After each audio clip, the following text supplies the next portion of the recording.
Nova Legends podcast. I have Tuscarora boys coach Michael Newkirk, who's Tusky. I forgot your nickname, coach. What's The Huskies. the Huskies? Tusky Okay. Huskies are off to a great start this year. Yeah, had two really tough games this week. Won one, lost one. But anyway, coach, great to meet you. Thanks for doing this. Hey, and thank you, Julian, for having me. Again, I'm very fan of everything that you do for our student athletes, and it's an honor to be here today with you on this platform. Thank you. Oh, well, thanks for saying that. Well, let me get your background and correct me if I get anything wrong. You're native of Carolina, North Carolina. You went to Wallace Rose High School, played on an undefeated team. Wallace Rose is on the way to Wilmington, North Carolina, beautiful town. You played on the JV team at University of North Carolina, and you were director and head coach at Carolina Bulldogs, which is a basketball club in Chapel Hill, where Carolina is. I know you came up here, you were an assistant at Broad Run, and then you got the job at Tuskegee as the girls coach. Did you open the school? Were you the first coach they had? I did. I opened the school in 2010 as the girls head coach. Yes. Okay, and then 2019 you came over to the boys side, and I believe you guys went to the state tournament last year, didn't you, Coach? Yes, sir. Yes, sir. You took me back when you kind of went through the timeline of my history a little bit, but yes, definitely. I opened Tuscarora in 2010, and in 2019 I was able to move over the office to the guys side, and you are accurate. We did go to the state semis last year. Yeah, and you went a couple times with the girls as well, I believe. So, Coach, first of all, Wallace Rose High School, you guys played them this year, and that must have been a very special moment for you. What is I think the town is Wallace. What is it like, and has it changed a lot since you went back with your own team? Yes, that was ended up being a surreal experience. I can't lie. It was actually the tournament is coined the ML Carr Invitational. ML Carr is kind of, he went to my high school, went to Wallace Rose Hill, Weston Guilford, and then he went on to play for the Celtics and become a coach and kind of notoriety in the NBA from that standpoint. So the tournament is in its third year, and I've been wanting to bring my team down for all the obvious reasons. My family's there, so they can kind of see me and my team in person. And COVID derailed us from attending the first year because of the scheduling component. So we were able to align our schedule this year, which made it possible to attend the holiday tournament. And again, the opportunity to take my program down to my hometown and kind of expose them to some of the things that I was exposed to growing up, because it hasn't changed much. It hasn't changed, looked like at all, from the locker room all the way down to the gym. But being able to capture that, and we went down for the week after Christmas. The bonding that we were able to have, we had a great tournament. We ended up winning the tournament, but the overall experience was very priceless, and one that we don't take for granted. And again, it was. Now, I mentioned being surreal because a lot of people that I grew up with are now parents of the kids that we were playing against, and to kind of see that cultivation and kind of see that evolution was really cool. And I'll be quite frank. Also, another special component, Julian, was November. I lost my grandfather and my great aunt within a 2-week span. Yeah, within a 2-week span, and going into the season, had the envision of them being able to come and see me coach live, and that wasn't possible because obviously they were not here. So that just added another extra element to the tournament. My team delivered. I have some outstanding support from parents, our school community that was able to. So I was able to kind of lean on and confide in during those rough times. So when we had the holiday tournament, all those emotions kind of reared back, and so it was a really good trip, really great opportunity. my players loved it. I'm a country boy, so we're in the country. We're everything's closes at 10 o'clock. There's no DoorDash. There's no Uber Eats. So we did stay in Wilmington, which is about 20, 25, 30 minutes away, to kind of give them that experience. But yeah, it was really, really, really neat. Yeah. Well, Coach, you went to the University of North Carolina. What years were you there? I bet you met a lot of great players, and I'm sure you met Dean Smith. Yeah, funny. So I was there from '99 to 2004. And I did see Coach Smith. He was retired, Hmm. but they always preserved his office down at the Smith Center. So we would see him, time to time, kind of passing. But he had retired. My freshman year at Carolina was the year that local kid up here, Joe Forte, he went to Yeah. DeMatha. He was a freshman, and his freshman year took Carolina to the Final Four. And that was an outstanding experience. And being around the campus, being at a university so rich with basketball already, but then to be immersed in one of the runs that they were able to be a part of that year was really special. And so that was getting exposed to basketball the right way, because Carolina basketball is just that. Um, I feel real fortunate, and I was able to absorb a lot of the things and teachings that I was exposed to from my high school years, coupled with college, and that has helped me kind of be in the coaching role that I am now, and giving it back to these young individuals. Yeah. Well, Coach, I know you're a head coach at Carolina Bulldogs. I know you've done some AAU up here. I think you still do AAU. How has being an AAU coach made you different than other coaches? Now, you're not the only person that coaches AAU. A lot of folks start out there or do it there. Jerry Lynn and so many others do a lot of AAU. But how has that made you a better coach with your AAU experience? Well, so yes, when I was in North Carolina, I did start my own AAU basketball club, Carolina Bulldogs. Um, and we had it for about 5 years, and then I made the lifestyle change, moved to Northern Virginia. But that is the AAU experience is a rewarding experience, and a great opportunity to kind of mature players in the off season. My thing with AAU it's obviously changed drastically since I was an prep, but there's a million teams now, and a lot of times, um, those high school coaches, we have to talk about deprogramming and reprogramming, because a lot of times the AAU scene doesn't provide for a lot of fundamentals, defensive minded situations. So a lot of times players come back kind of losing some of those tangibles to winning. And when I was fortunate to be the head of the AAU program, we based a lot of our fundamentals, our principles in just that. We really placed a lot of emphasis on making sure players understood how to pass, how to defend, how to shoot, how to communicate, how to watch film, and not just play games. So many kids are just caught up in playing games. And if you're caught up in playing games, you're not playing them the right way. You're it doesn't look good, and it's you don't have it's not a huge long shelf life for that, if you will. So that was my approach with the program. I will say I was doing AAU without kids. I didn't have any kids then. And when I moved to Virginia in '08, I was an assistant, and I flirted with, coaching AAU, things of that nature. But it was also at the time where I was starting my family.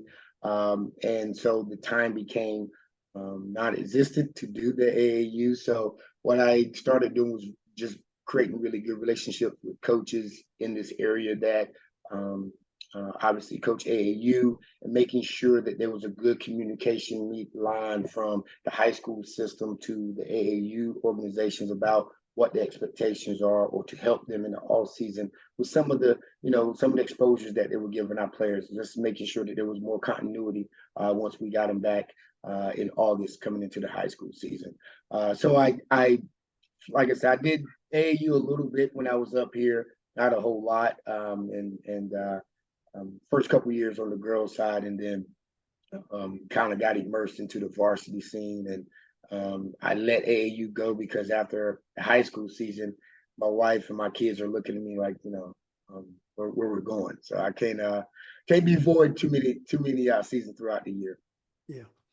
Well, Coach, you're Tuscarora, which is the northern part of the city of Leesburg. I just moved to Loudoun County from Arlington. I don't know the area that well. I'm in Lansdowne, and so I understand the Riverside demographic. I talked to Coach K at Woodgrove, and I know that they kind of go up towards the West Virginia and Maryland borders, a little bit to the west of you guys. But what kind of kids do you get at Tusky? What's the demographic? Is Loudoun County all about the same, or are your kids a little different than the rest of the county? For the most part, Loudoun County provides a lot of great opportunities for these students out here, as you're seeing now. You're now a resident, but pretty much, Loudoun County Public Schools does a great job providing great education with great resources. Obviously, we have some I think Parkview, Broad Run, Loudoun County, Loudoun Valley. Those are the original 4 schools. I think now we have 17 high schools, but you're going to get a great experience at all of them. The thing about Tuscarora, that what makes Tuscarora unique, is the student body, is the community. There is a great mix of, just genuine attachment to everything. I coaching high school varsity, Tuscarora is all I know. I can't go anywhere else. I love the Tuscarora school community. You come to our football games, the stands are packed. You go to basketball games, stands are packed. You go to our soccer games in the spring, stands are packed. We have since we opened in 2010, we've had a strong, rich athletic department. I think we had a couple of teams in our first year that went down. Our spring sports went down to the state tournament in the first year we opened. And obviously our football program has been one of the best since we've opened in the state. So we have a lot of pride. Students support each other. I think that's one of the things, Julian, that is just so different about Tuscarora. I know everybody supports everyone, but there's just this genuine love and support and belief that our students embody, which is really refreshing and exciting. And to that extent, this school community is just a little different, I feel like, than some of the other school communities here in Loudoun County. It's just definitely a little more genuine, a little more real feel here. And people come, and I was mentioning, coming to the football, basketball, and soccer games in the spring. They're coming without attachments. We have community stakeholders that are coming to attend the games that don't have kids playing. And that, I think, speaks for itself from the standpoint of the pride that the community has in the high school. Yeah. Well, Coach, you spend a lot of time coaching on the girls' side, and you don't not that many coaches go from girls to boys or vice versa. It seems like once a coach finds their lane, they kind of stand there. What is being a girls' coach? What has it done to influence your coaching? Made you a better coach, or is there really no difference? Well, I'll say this: I am fortunate. I know not a lot of coaches get the opportunity to just move from one side to the other at the same school, same institution. The cool thing about it is that it might be a slightly different size, but the ball is still round, the goal is still the same height, 3-point line is still the same, free throw line is still the same. And you teach the game the same. I know a lot. I think the biggest difference that I've seen was, the girls trusted the fundamentals a little bit more because of the lack of athleticism in so many ways, things that their body may or may cannot do. So they were a little more in tune to, if a player is designed to run from here to there and set this flare and space out here, they're probably going to do it. Guys, I love them, but they have a lot of egos, and a lot of times, the guys will rely on the athleticism to maybe get the same thing accomplished, and you have to deal with a little more egos from on the guys' side. But again, it's still basketball. The good thing about girls, when I was coaching girls, I was always tell them, we could train, and we would always play against guys. So that was always kind of our edge. And my last 4 or 5 years with the girls, we were able to have substantial success. We put together 5 straight 21 seasons, 5 straight tournament appearances. And it was just that edge right there, Julian, where we had a scout team of guys that we would go against. And when I got over to the boys' side, it's a little more competitive. Each team is kind of, a little bit more. Girls, you can have maybe 1 player, 2 players, and be fine there. Guys, it's definitely more team oriented. You're going to need a little more synergy. You're going to need rebounds. You're going to need shooters. You're going to need defenders at all 3 levels. And so, the guys, it took a little longer because, like I said, you have to battle a few egos, and everybody's Michael Jordan, or I'm sorry, this generation is more LeBron James. But once you're able to break that down and provide the basketball in a realistic environment and sense, like where we are right now, 5 years in, and we're state tournament appearance last year. We're headed in that direction again this year. Through the right principles, the right values, good basketball will come, and that's what we've been able to do here for the most part. Have you kept up with Derek Fisher, Woodgrove, and when you see the things that his team is doing, do you ever feel like you want to compete with him? Yeah, me and Derek, me and Coach Fisher had some really good battles when he was a head coach at Loudoun County. For a few years, it was kind of a hammer and a nail type of situation where he had some really good teams at county. We were kind of the upstart trying to take the claim to that. And then Tuscarora went to 5A and county stayed at 4A. And so our competition changed. We started competing with, at the time, VHSL has changed the conferences so many times, and they're going to probably change so many times by the end of the day today. But at the time, 5A was, there was a group of 5A schools allowed, but we would compete with the Fairfax schools, i.e. primarily Edison, Mount Vernon, Wakefield, some of those coaches over there, just some great battles. And then we also had the Potomac area, like Potomac High School, and I forget, but those schools in Dumfries that were all part of our region at that time.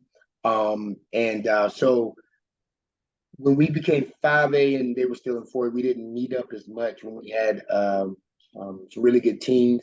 I think I only beat them maybe once or twice when we did play. But Coach Fisher is definitely a great, basketball mind. He's been coaching for a while. I know he got his start from when I was on the girls' side, the GOAT of Northern Virginia, or the GOAT of Virginia, and Fred Priester over at Oakton. Someone who was my mentor when I became the girls' coach. And I know Coach Fisher as well. But to see him still sustain that success at a different school, but again, it doesn't surprise me. Just going against him back in the day when we had some really good games, he's definitely poised. He definitely has a nice team over there, nice program. Yeah. How long would you say it took you to adjust to the boys' side after getting the boys' job at Tuskegee? You know what's so crazy, Julian? A season. I think, you go in with an idea of what you want. I inherited a 3-win program. I come from, the girls' side, we was 20 wins. Our expectation is if we didn't make the state tournament, but we didn't win the district. That was a failure, so I had to kind of go into it maybe a little more, not relaxed expectations, but a little slightly different expectations that did fit the boys program. And went in the first year, and you kind of, you're kind of given a hand, and you kind of have to deal with that hand, and until you can get, a solid freshman JV group, your developmental teams really, working hard, and so you can kind of see that progression throughout the high school students. So by the time they become varsity players, they're able to hear your system, they understand the jargon, the terminology, and they're way more comfortable. And that takes time. That's a 3-year process, if you will. And whenever I got the boys' job, AD and my principal, I told them, give me 3 years. In 3 years, you will have a championship product on the boys' side. First year was good. We were able to establish the philosophies, establish some things that we want to embody and make Tuscarora basketball. And then COVID came. So the second year, when we're feeling like we can make a really big leap from, like I said, I inherited a 3-win team. I think the first year we won 10 games. We were really about to make another big leap, and then the pandemic hit. And then the pandemic hit, and then so things kind of lost its luster a little bit. We wasn't able to have a strong off season. So then the texture of it kind of changed a bit. The whole, if we're going to have a season, some districts had a season. Fortunately, that year I only had one senior, outstanding senior, by the way, Jack Clark. I just remember the conversation that we had about his vision, where he wanted to take the program, and the opportunity that he may or may not have his senior year to kind of fulfill or just advance that vision. We had a great year that pandemic. I think we were limited to 14 regular season games. It was a postseason, but it was kind of that asterisk year because some conferences were playing, some were not playing. We made it through. We made it through being really competitive that year. And once we came back into kind of, I guess, normal school or life after the pandemic, the program, I started getting 35, 40 guys for all season workouts. We're going to team camps. We're in summer leagues and fall leagues, and you start seeing the success kind of just creep over. You're starting to, not just be Loudoun County good or 4A good, but we're starting to compete with some of the Fairfax schools. We're competing with some of the Prince William schools. And I've always taken my teams, getting some exposure to some of those Richmond and the Tidewater schools, and we were starting to have success there. So we come out of that year, and I think we get the opportunity, 3-way tie for first. So it was progressing, that was year 3. And then year 4 was last year, where we was able to win the district regular season. We did drop the tournament championship to county, unfortunately, but we were able to win the region and then make an appearance in the state tournament and win the quarterfinal and make an appearance in the state semi games last year. So it has been, like I said, what I thought was going to take 3 years. Essentially took 4, which we're okay with, but we progressed every year, and that was the main thing. We never went backwards. We always talk about progression. Slow progress is progress, and that's what we were able to hold, and we were able to increase our progress from last year to this year, relatively well. Yeah, I did notice your dress on the sidelines is old school, coat and tie, looking dapper. And you see a lot of the coaches these days wearing the zip and the sweats. But I noticed you're old school. Is that the way you always dress? Always have, and always will. I think with so much happening, the game evolved, right? But winning and losing stays the same. It really does. I know now. When we were coming up, the first thing you went to do was form shooting. So you went to the basket. went to the basketball room uniform. Now you go to guys' practices, they're chucking up threes. The game starts from the 3-point line in, as opposed to inside out. Well, some of that may be the case. I know Steph Curry has kind of changed the perception of how basketball kind of looks with the three ball, but the game is still played again and one the same. And some of the traditional things I know since the pandemic, coaches kind of relaxed with the dress, but there's a certain respect that I'm always going to give to the game, and that's just one of the ways that I can show the respect. Is just I told my principal whenever I got the job that I would be shirt and tie, sport coat, every game night.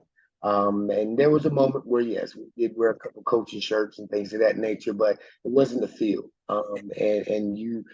We try to approach it in a professional standpoint. Not to say you can have casual Friday, because I know a lot of corporations have casual Friday. But with that being said, it's just that's how I saw the game.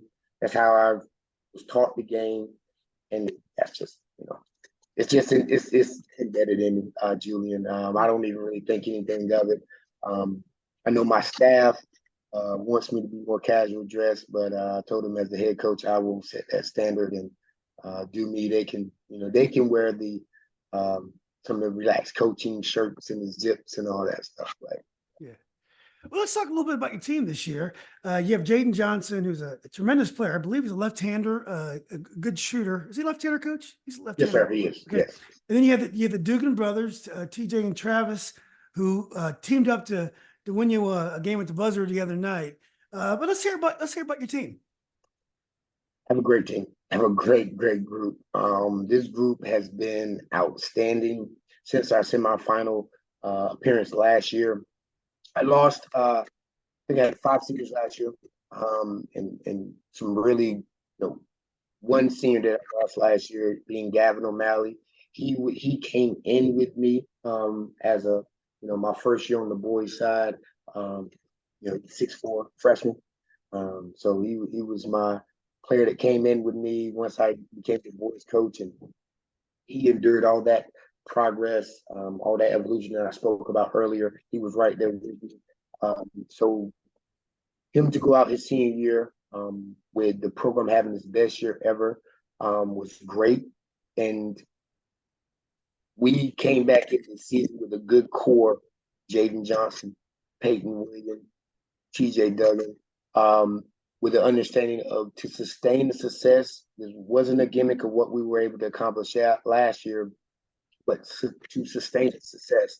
And we were able to do that. As soon as the season got over, I gave them till spring break. We take about a month off. And then right after spring break, they're hitting me up the line saying, "Coach, when can we get in the gym?" So from right there, second week of April, we went to work. Our open gyms, fundamental work, coupled with getting in the weight room, getting stronger, getting on the track, getting quicker. We did that up until June, and to some team camps. It was cool to see the VHSL have a live period last year, and that was kind of the first snapshot, the first quick glance of this year's group. And we handled our business. We handled our own, and we have some deficiencies this year. We're not. Last year we had a really good balance of size at all the positions. I went 6'4", 6'5", 6'6", which most nights you're fine there. As far as height standpoint, we don't have that. This year my tallest player is on a good night 6'2". So we had to kind of just kind of see how we wanted to win ball games this year. We had to take a slightly different approach, and we were able to do that. We used this summer to get comfortable with that approach, and what we looked up, we started having the same success that we had last year, and we came back in with a great fall campaign. We're in one of the toughest fall leagues, in my opinion, in the state of Virginia, over at Wakefield, Coach definitely runs a great fall league, and we were able to be a part of that. And we had great success. I think we went 7-1 The one game we dropped was the last Saturday, which normally runs right up on the season. So most teams only play their JV guys. So that gave us confidence that we could come into this season and sustain the success that we were able to garner last year, and have a good core, but also get some trust in some new guys. You know, we pride ourselves on development here. We have some guys contributing this year that were on our JV team last year when we made our run. And we're excited about that because we're not just in the business of, you know, producing a good season. We're in the business of producing a good program. And in order for you to do that, we feel like the freshmen, everybody, all three teams, we're fortunate to have a freshman team, but all three levels are very important to that overall success. Yeah, this team is, you know, we're one to, we didn't shoot the ball well the other night. However, this team shoots the ball exceptionally well from behind the line. We are really quick. We have a couple guys that are 6 foot, but from them to think that they're 6'5", 6'6", and they dig down and get rebounds. We mask some of those deficiencies that, you know, from the optics, from the out, you look at, mask those really well. We have great IQ on the team. You know, I think out of the 12, 11 are all basketball players. I think we have one football player. So I was also able to have the better core group of the guys throughout this all season process, which helps come back in and being competitive off the jump, in which we were. So yeah, it is. This group is fun. They have a great chemistry, great bond. You know, practices are really competitive. But this group competes, and we have a term we use: iron sharpens iron. We're the only ones that make it better. And they really understand that, and they push. We have some really competitive practices, and right after practice, you know, they're going to Chipotle, they're going to Chick-fil-A together, you know, that sort of thing. So there's a really special bond. I was you know, fortunate to be a part of a state championship team when I was in high school, and I see some of the same similarities in that team that, you know, that we were able to have success with in this team. And last year's team for that matter. Last year there was a hunger to try to get to that spot.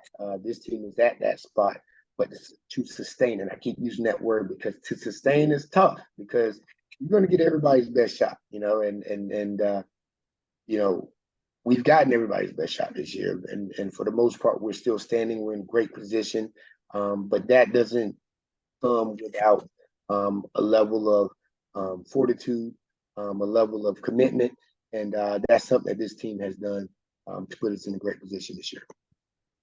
Yeah, I mean, you know, a tremendous position. It seems like you do have a lot of players that just play basketball, Coach. If one of your players comes to you and says, "Coach, I want to try football next fall," do you discourage that, or are you okay with them playing other sports? Absolutely not. Absolutely not. Like I mentioned earlier, our football program is one of the best in the state across any classification. They're already in the weight room working. They're on the field running sprints. You know, when we're not in the gym, I hear them in the gym running sprints and getting ready, prepared for the fall. And when you have that type of standard around you, it's tough to, you know, it's really tough to kind of ignore. And I talked about being old school and traditional. I'm from a place where the starting quarterback was a starting point guard, was also a starting shortstop. And I don't see nothing wrong with that. It wasn't until I came to Northern Virginia where we have all these abundance of resources and families can put their kids in specialized sports and at 9 years old and have them a trainer, nutritionalist, shooting coach, all together.